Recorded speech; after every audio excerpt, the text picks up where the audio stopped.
Hepatitis C. For hepatitis C, we detect the hepatitis C antibody in a patient's blood or serum.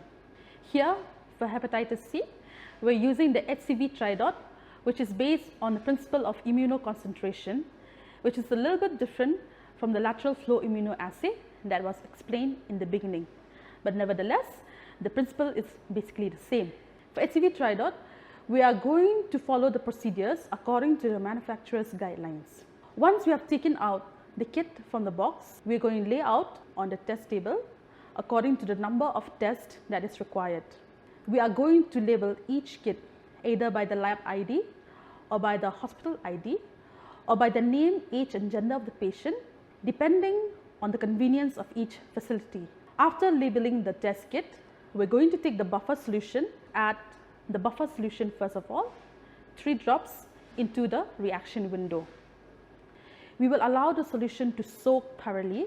After the solution has soaked thoroughly, we're going to add 1 drop of serum or blood or 50 microliter with the help of a micropipette into the window of the sample test kit.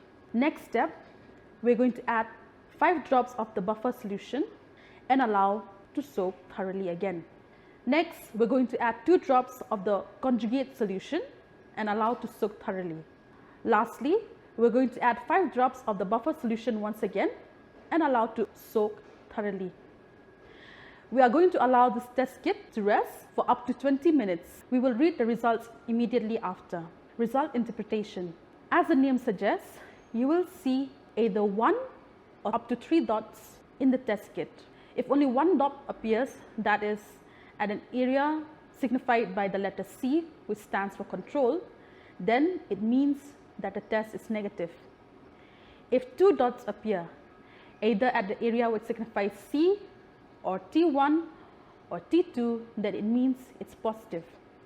If 3 dots appear, that is at C, T1 and T2, that means that the test is positive for hepatitis C. If there is no appearance of any dots, that means the test is invalid.